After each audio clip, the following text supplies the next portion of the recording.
Donc, le webinaire d'aujourd'hui va se dérouler en 3 temps. Donc, on va d'abord avoir une présentation du contexte avec cette réforme des redevances. Ensuite, on va avoir un cas concret pour une finalisation de saisie et comment on récupère donc, le fameux coefficient de modulation. Et en troisième partie, un temps d'échange. En premier lieu, je vais quand même vous présenter le SATEP. Donc, c'est le service d'assistance technique du département. Donc, ça relève de la compétence solidarité territoriale du conseil départemental. Et cette assistance technique, elle repose sur une notion d'éligibilité et sur des domaines d'intervention qui sont ciblés. Donc, il y a un tarif d'adhésion qui est de 10 centimes par habitant et on ne recouvre pas en dessous de 50 € par habitant. Et tout ça se fait dans le cadre d'une convention de 3 ans entre les deux collectivités, le conseil départemental et la collectivité, donc commune, syndicat, communauté de communes, etc. Donc là, je vous ai mis une carte des collectivités qui sont actuellement éligibles à ce service, selon les critères réglementaires. Donc sur les 131 collectivités compétentes, 122 sont éligibles en 2025 au service d'assistance technique en eau potable. Nos missions, donc, ça va être d'assister techniquement les collectivités, notamment dans le cadre d'études de gestion quantitative, de gestion patrimoniale. Donc, on va accompagner pour faire un cahier des charges, recruter un bureau d'études, suivre les études. On va également faire de l'assistance pour l'élaboration du RPQS et la saisie CISPA. Donc là, c'est ce qu'on fait aujourd'hui dans le cadre de ce webinaire. On va également former les personnels dans le cadre de journées techniques.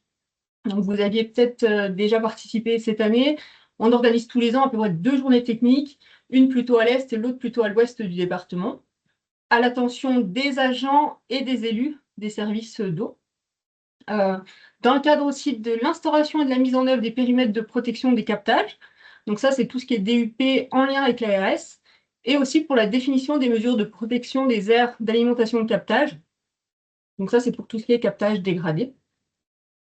Donc, le contexte, donc ça, ce qui nous réunit aujourd'hui, c'est vraiment la réforme des redevances. Donc, c'est vrai que les redevances, elles ont évolué depuis début d'année. Alors, on a désormais 3 redevances pour l'eau potable.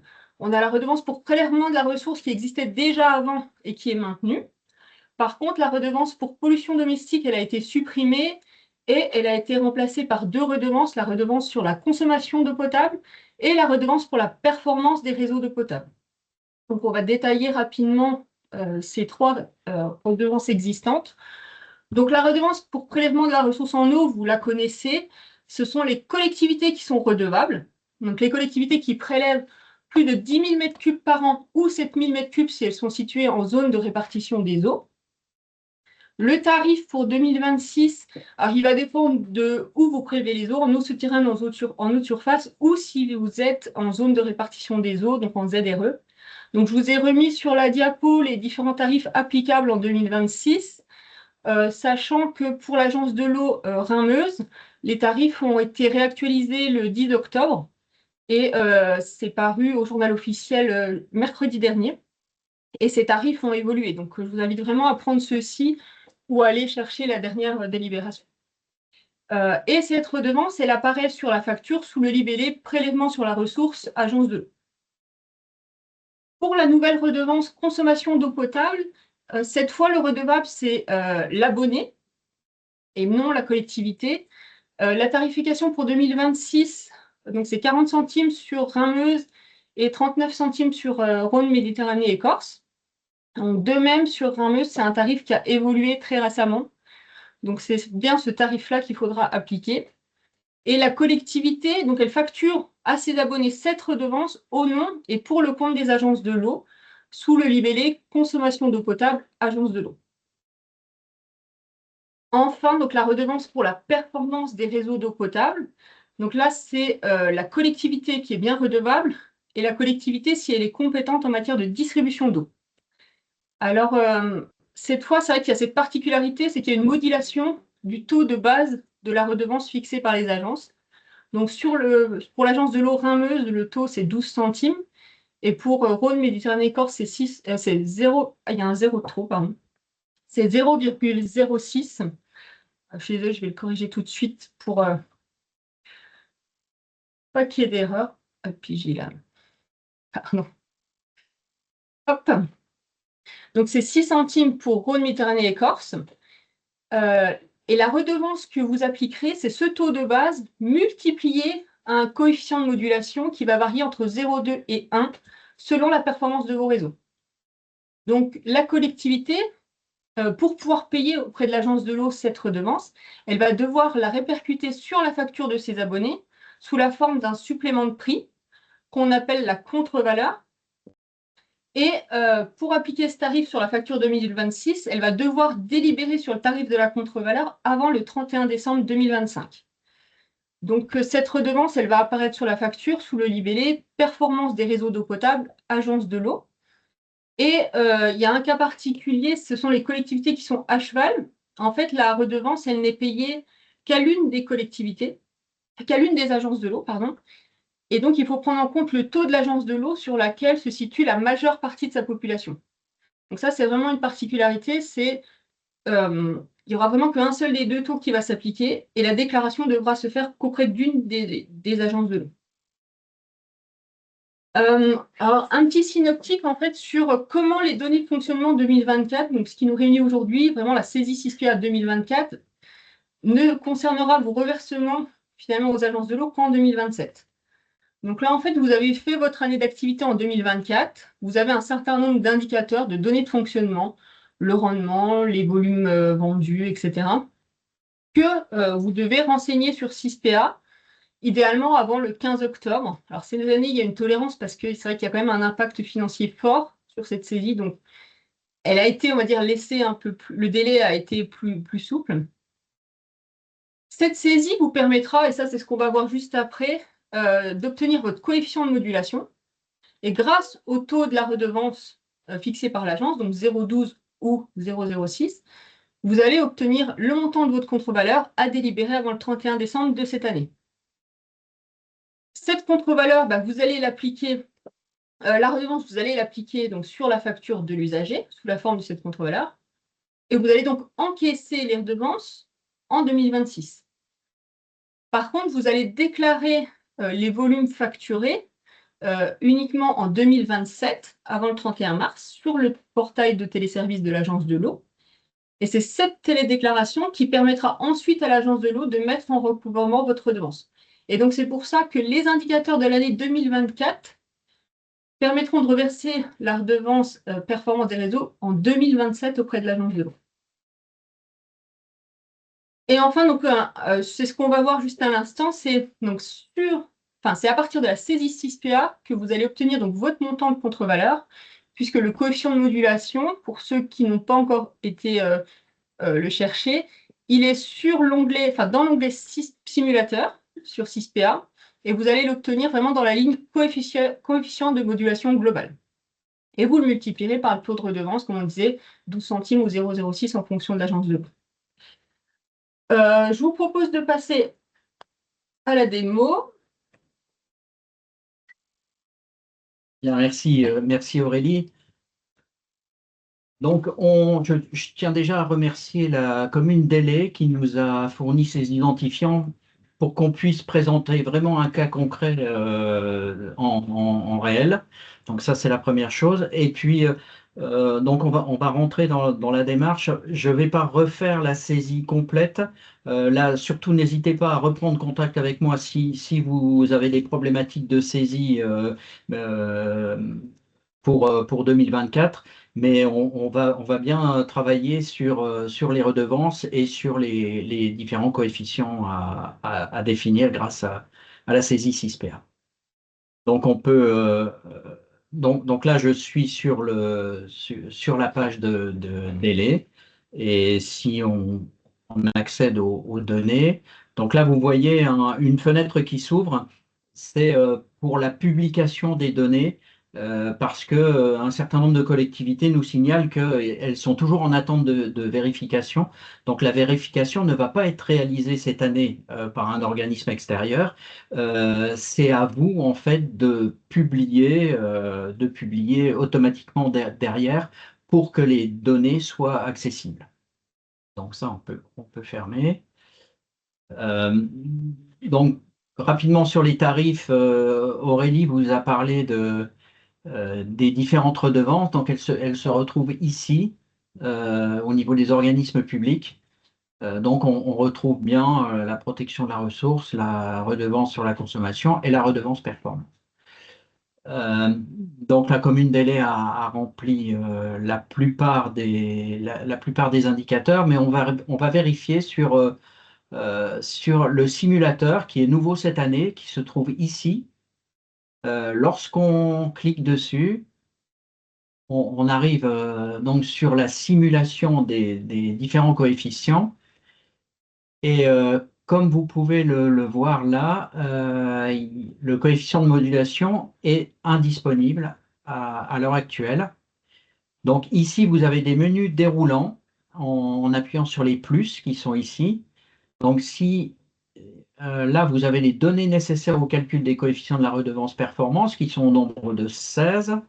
Donc si on ouvre, on déroule le menu, on s'aperçoit que il y a la grande majorité des indicateurs sont remplis et on en voit un ici, donc le DC 344, qui est le volume estimé de soutirage en cas d'incendie exceptionnel, qui est signalé comme indisponible. Donc je vérifie rapidement. Donc les autres indicateurs sont bien remplis. Donc on peut cliquer directement dessus pour arriver sur la page de saisie de 6PA. Si on clique dessus, voilà, on arrive sur la page. Donc, c'est le premier onglet des onglets réseau. Et donc, il y a un certain nombre de données qui sont remplies. Et ici, voilà, donc le DC 344, il n'y a rien d'indiqué. Et en fait, le fait de ne rien indiquer dans cet onglet-là est bloquant pour le calcul du coefficient de modulation. Donc, ce volume-là, les définitions disent que si on a eu un incendie lors des dernières années, il faut un incendie de plus de 24 heures, qui nécessite une intervention de plus de 24 heures, il faut calculer le volume consommé pour cet incendie-là. Donc, si vous n'avez pas eu d'incendie exceptionnel, la démarche qu'on vous propose de faire, c'est de noter 0.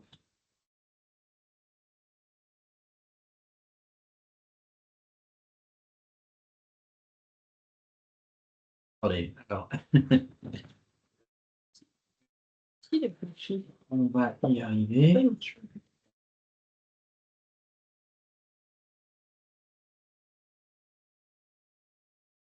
Ah, pardon. Non, j'ai oublié une étape. C'est que la Hélé avait déjà mis en attente de validation. Donc, il avait déjà envoyé ces données pour validation.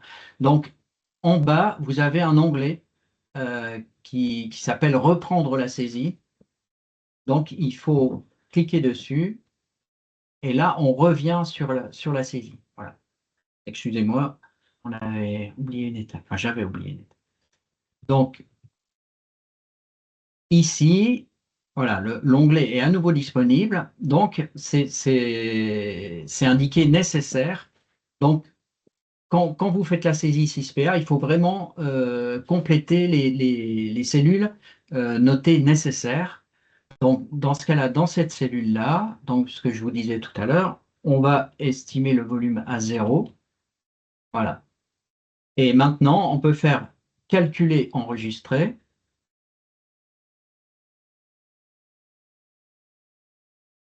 Et quand on revient sur le simulateur, voilà. Donc maintenant, le coefficient de modulation est apparent, il est disponible et il se monte à 0,85. Donc voilà, en fait, le coefficient de modulation qui est ici, 0,85, c'est le 1, donc le coefficient maximum, moins le coefficient de performance retenu, là, qui est à hauteur de 0, et plus le coefficient de gestion patrimoniale retenu, qui est de 0,15. Donc 1 moins 0,15, on arrive à 0,85. Donc voilà pour la définition du coefficient de modulation qui est calculé dans la saisie 2024 et qui nous permet de calculer, enfin qui vous permet, à vous, collectivité, de calculer la contre-valeur. Donc je propose peut-être de retourner sur le... Ah oui, oui, oui. Alors avant de quitter le site, euh, une fois que toutes les données sont remplies, en bas, vous avez terminé et vérifié. Donc, vous cliquez dessus et donc là, on confirme et envoyer. Voilà. Et donc là, on revient à la page, à la première page. Et ici, vous voyez, il y a publier. Donc, comme il n'y a pas de vérification qui se fait par un organisme extérieur, dès que vous avez envoyé les données, vous pouvez les publier. Donc, on publie, publier les données, et voilà. Donc, à partir de là, les données 2024 de Hélé sont accessibles au grand public et à tous ceux qui veulent le voir. Et quand vous avez ensuite, vous avez l'onglet Action en haut à droite. Et à partir de là, vous pouvez recevoir un modèle de RPQS avec les données saisies. Donc on peut le faire. Là, voilà. Donc là, vous le recevez par mail, mais on peut directement aller sur ce lien. Et si on clique dessus, voilà. Donc on a téléchargé. Alors, est-ce que vous voyez? Ah oui, vous le voyez. C'est parfait. Ah, il est. Donc, ah oui.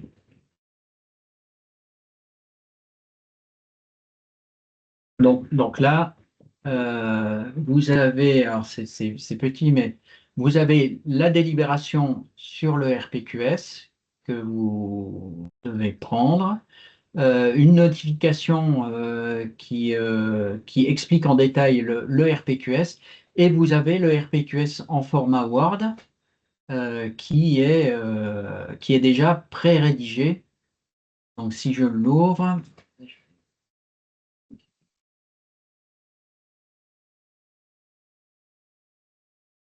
voilà.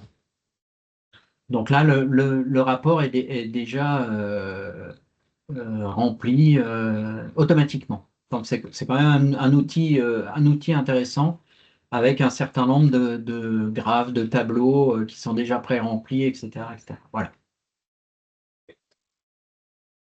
Et ce document-là, comme il est en Word, vous pouvez le compléter manuellement si vous voulez préciser des choses.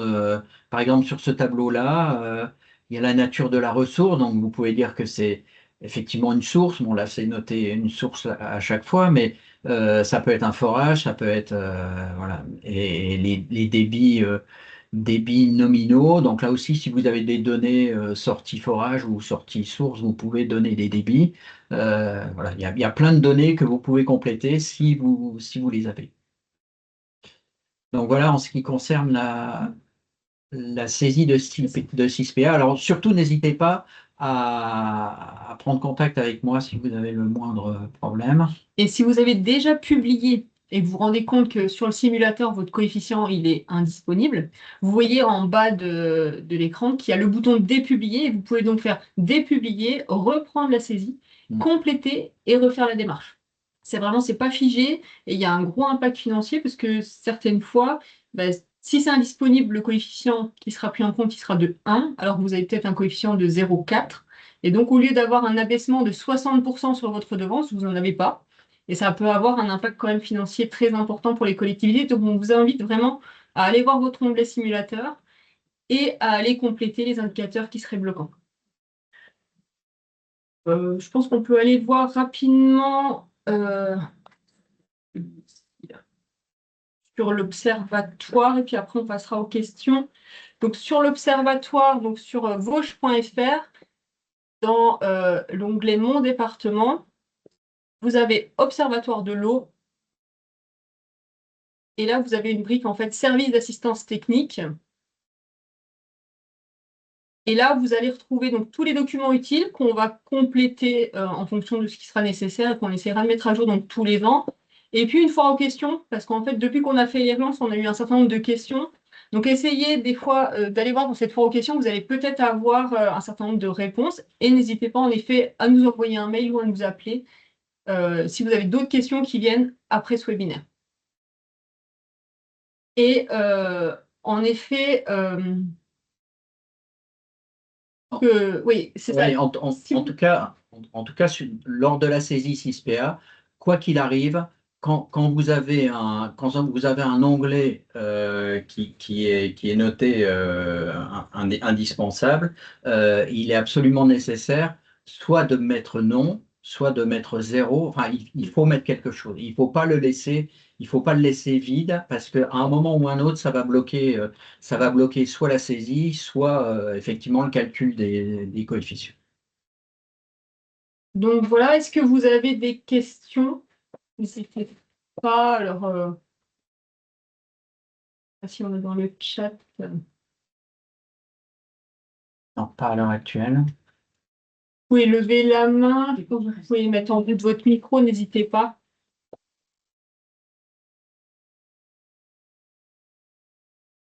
S'il y a des choses, oui, sur lesquelles vous voulez qu'on revienne, c'est vrai qu'on essaie de faire assez vite pour avoir quand même un petit temps de questions. Si vous voulez qu'on revienne sur la saisie, on peut, il n'y a aucun Ou souci. s'il y a d'autres indicateurs qui vous posent souci, voilà, n'hésitez pas. C'est clair. Alors, ce qu'on peut juste faire, c'est s'il n'y a pas de questions, sinon vous m'interrompez. Mais par exemple, sur la commune d'Aillet, où on a un coefficient de 0,85. Si, il y a Stéphane André qui pose une question.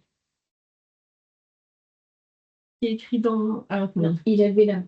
Ah oui. Eh bien, vous pouvez parler. Où est-ce que vous pouvez aller? Je peux mieux comme d'accord.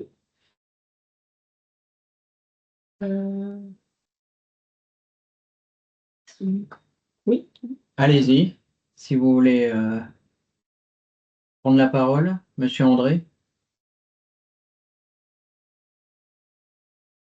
On ne vous entend pas, votre micro est coupé et on ne peut pas l'allumer pour vous. N'hésitez pas à écrire la question sinon dans la conversation.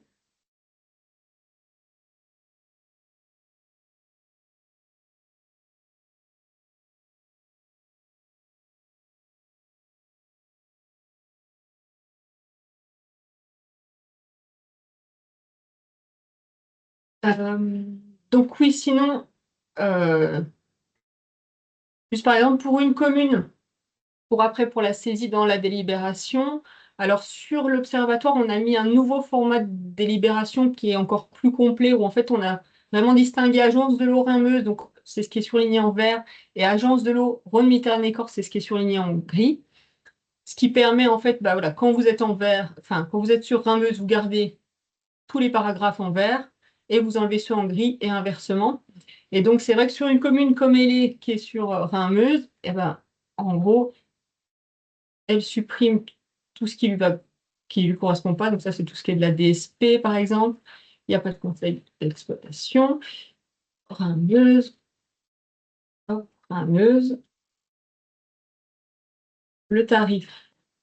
Rhin-Meuse.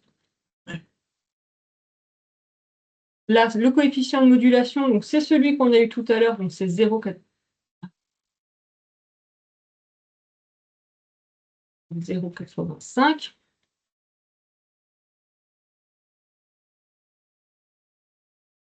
Là, il n'y a pas de DSP. Il n'y a pas de DSP. Quand on fait 0,85 fois 0,12, qui est le tarif sur 20 Meuse, on a 0,102. Donc, c'est le coefficient qui sera à délibérer. Et voilà. Et la délibération est finie, en fait. Donc, c'est vrai que le nouveau modèle, je vous invite à aller chercher pour ceux qui ne l'ont pas sur l'Observatoire. Et si besoin, on peut vous le renvoyer. Alors, la question G2 RPQSD, donc deux coefficients. Alors, oui, c'est ça. Je vais Alors, peut-être le dire. elle se fait au prorata On va peut-être le lire du pour tout le volume monde. entrant, ouais. Donc, j'ai deux RPQS, donc c'est la communauté de communes de Saint-Dié. J'ai deux RPQS, DSP et Régie, donc deux coefficients de modulation. Il y a a priori une seule redevance performance qui fait une moyenne proratisée entre les deux coefficients. Cette moyenne se fait au prorata des abonnés ou des volumes. Ouais. C'est volume entrant, donc c'est vraiment les indicateurs VP 0,59 plus VP 0,60 moins VP 0,61. Donc en fait, vous avez vos volumes entrants pour vos deux entités, vous pondérez les coefficients de modulation avec ces volumes entrants, ça vous donne votre coefficient de modulation global. Et ensuite, ce coefficient global, vous le multipliez, donc vous êtes sur 20 nœuds, donc au 0,12, et ça vous fait votre tarif de contre-valeur. Donc c'est vraiment, alors Ces données-là. voilà, en fait en gros c'est ça, c'est le volume produit plus le volume acheté moins le volume vendu. La pondération, elle se fait vraiment comme ça.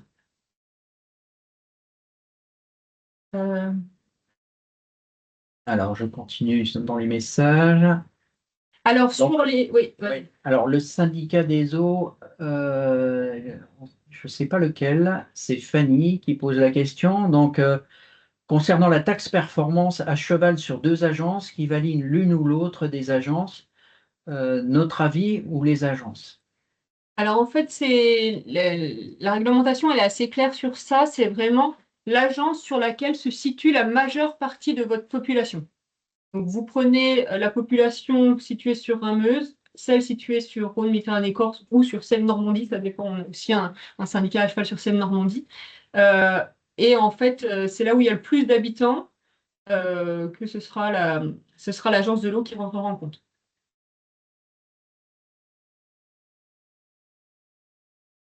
Je ne sais pas si c'est assez clair. Ouais. Pas d'autres pour l'instant. Et après, comme dit, n'hésitez pas voilà, à nous envoyer un mail, je vais vous remettre, mais vous les avez eus dans. Mais voilà, nos coordonnées, n'hésitez pas, voilà, soit à nous appeler, soit à envoyer un mail. On essaye d'être vraiment très réactif parce qu'il y a quand même les échéances qui arrivent assez rapidement, que vous ayez le temps d'avoir votre coefficient de modulation suffisamment tôt pour ensuite faire les délibérations dans les temps.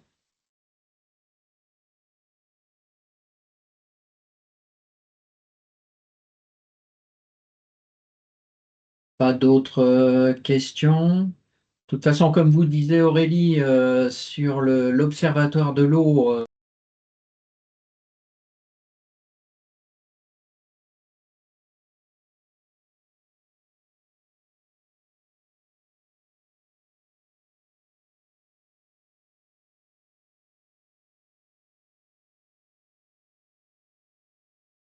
On ne vous entend plus. Pardon, ah, excusez-nous, c'est bon. donc, voilà, je disais, il y a différents moyens de nous contacter. Et si pour la saisie 6PA, vous avez des soucis, n'hésitez pas à me contacter. On peut soit travailler par téléphone, soit je peux me déplacer en mairie pour vous aider à la saisie.